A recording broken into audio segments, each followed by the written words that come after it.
Anak, kunin mo ang cellphone ko sa kwarto. May tumatawag ata. Sige po, Nay.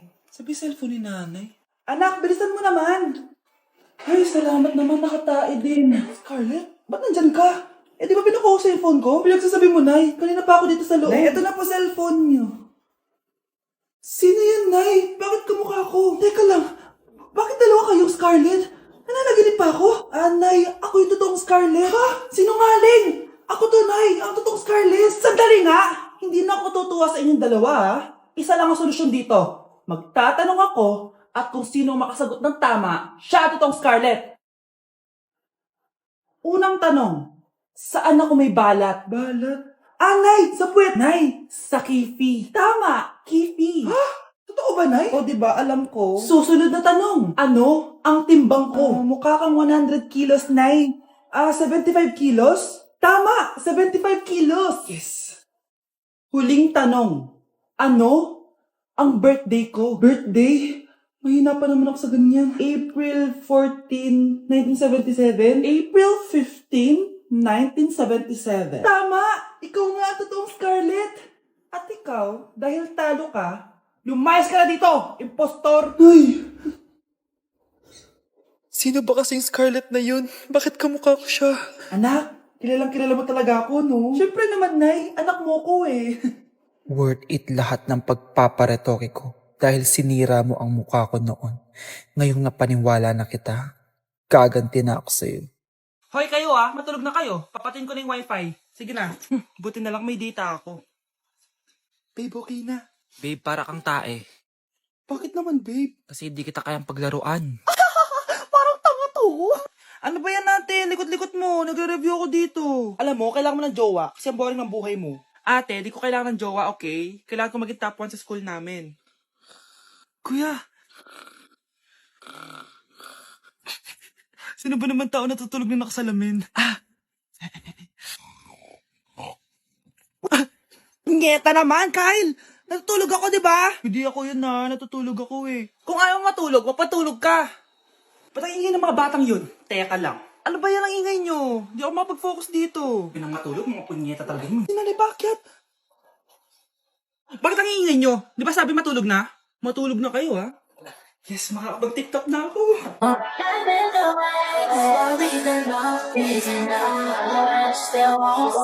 Anak, huwag ka muna lalabas. Ha? Bakit po, Nay? Yung kapitbahay natin, nangunguha daw ng bata.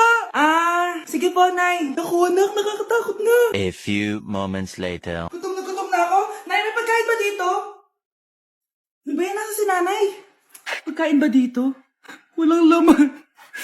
Nay! Nay! Sinong hinahanap mo? Wow, sarap! Gusto mo na ito?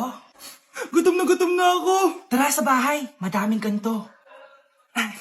1 hour later. Anak, ito na pagkain mo. Anak! Anak! Asan na ba yun? Anak! Anak! Anak! Anak! Nasaan na yung anak ko? Anak! Saan mo dinala anak ko? Nay, tulungan niyo ako, Nay! Anak!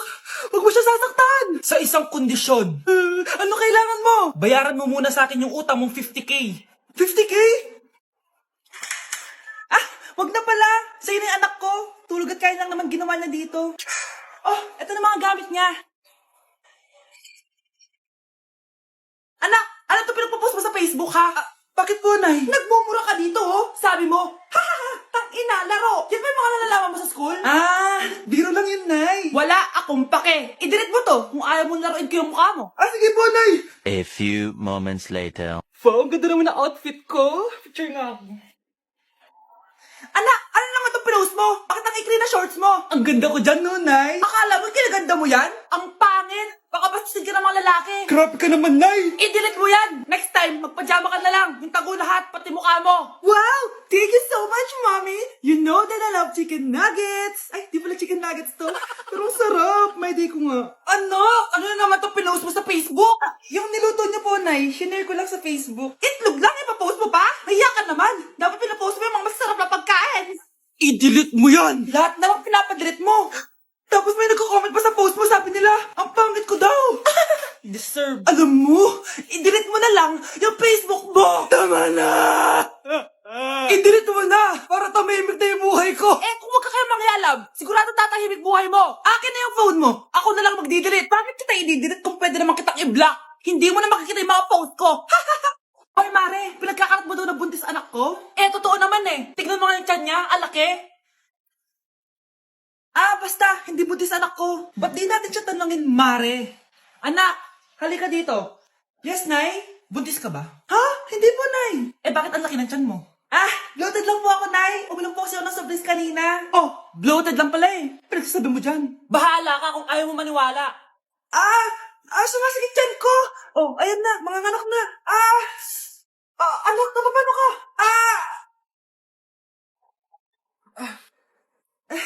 Baho. Sakit. Parang iba na to, Nay. Anak, papiga ka. Anak, higa ka lang malalim, ha? Ire. Sige pa.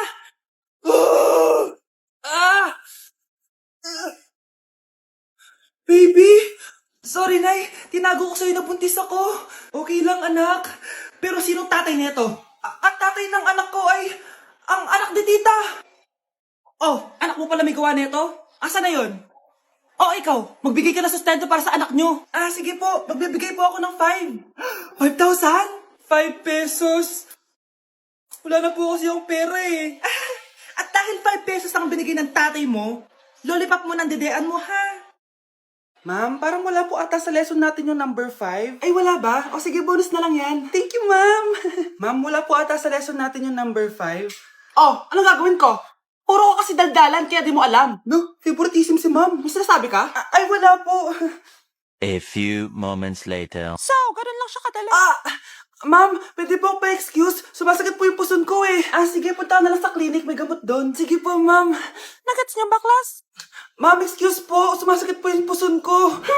Ang arte mo naman. Konting sakit lang. Excuse agad. Kapag di maganda, wag na mag-inarte. Kala mo naman ang ganda ni ma'am. Hello po, ma'am. Sorry po, absent ako kahapon. Nagkalagnat po kasi ako eh. Ganun ba? Sige, excuse na lang kita. Sige po, ma'am. Thank you po. Ma'am, excuse po. Nilagnat po kasi ako kahapon kaya di po ako nakapasok. Naku, tigilan mo ako ha. Walang isang araw na lagnat. Ang sabihin mo, tamad ka pumasok. Ikaw nga, palagi ka nga di pumapasok eh. Anong sabi mo? Totoo naman, ma'am. May favoritism ka. Susumbong kita sa principal. Maniniwala ba ang principal sa'yo? Wala ka namang ebidensya. Anak, mag-exam tayo mamaya ha. Dapat mas mataas grades mo kay Scarlett. Oo naman, Nay. Mas magaling naman ako sa kanya. Anak ni Ma'am si Samantha. Eto yung mga sagot mamaya sa exam. Perfect mo yan. Sige na, Nay. Baka may makakita pa sa atin. Humanda kayong dalawa sa principal. Tapos na yung maliligayang araw nyo. Grabe, ang taba-taba ko na talaga. Anak! Ano po yun, Ma? Tandaan mo, simula ngayon magda-diet na ako. Wow naman, Ma! Kaya mo yan! Go, Ma! Tsaka ma, si kuya pala may dalang cake kanina. Pero baka bukas na lang ako mag-umpisa ng diet. Nasaan ba yung cake, anak? Nandun po sa ref, ma. The next morning. Yes! Day 1 ng pagda-diet. Anak, konti na lang talaga kakainin ko ngayong araw. Good luck, ma! Tsaka pala, may birthday sa kabilang bahay kina Aling Rosa. Punta ka daw. Ano? May birthday sa kapitbahay? Ayun ako. Bukas na lang ulit ako magda-diet. Ang sarap-sarap ng spaghetti doon. Bye-bye, anak. Sige, ma. Bye-bye. The next morning. Yes! Day 1 na talaga. Final na talaga. Konti na talaga yung kakainin ko. Wala na makakapigil sa akin. Good morning, ma! Ma, may dala palang lechon si Papa. Gusto mo ba? Ay, naku, anak. Diet ako. Hindi na. Hindi na ako magda-diet. Tikpan. Ma, may jowa na ako. Ano jowa-jowa? Bawal ka magjowa. Ano? Ma, may jowa na nga ako eh. Basta, huwag ka magjowa. Bawal ka magjowa. Payagan mo na ako. Bawal nga. Ma, sige na. Sige na. Gusto ko na Ayoko. magka-jowa. Ayoko na.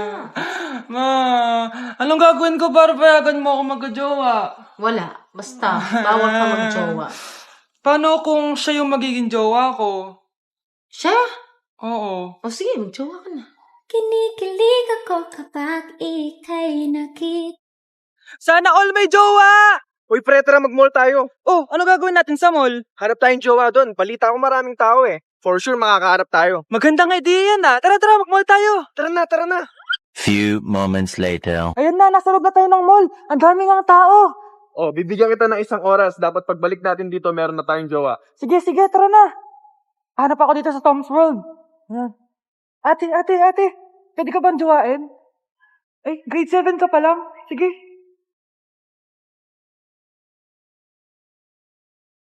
Uy, miss. Pwede ba kitang jowain? Ayaw mo ba sa singket yung hindi kayo magpapalit? Ha? Ano nga panakit? Uy, wait lang. Ay, pwedeng jowain dito. Ba't kasi ayaw nila sa singket? Pre, wala akong nakitang jowa. Ikaw ba may nakita ka na? Ayun na, may nakita na ako. Ha? Sino? Ayun o, nasa harap ko. Pre, Anak, sana maharap lang natin yung nawawala mong kakambal. May kakambal ako, Nay? Oo, anak. Pasensya ka na kung di ko agad nasabi sa'yo. Okay lang yun, Nay. Salamat, anak. Nay, pupunta pala dito yung jowa ko. Talaga? Sige, maghahanda ako. Few moments later. Nay, nandito na po yung jowa ko.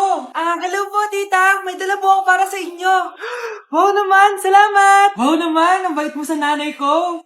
Parang nanay ko na din kasi yan. Oo nga eh. May sasabihin pala ako. Nanay ko talaga yan. Hindi ka ba nagtataka bakit magkamukha tayo? Sana maharap natin yung nawawala mong kakambal. Ako, ang nawawala mong kakambal. Anak, ikaw ba yan? Oo, Nay! Ako ang nawawala mong anak! Pero, jowa kita! Jowa mo pa din ako, pre.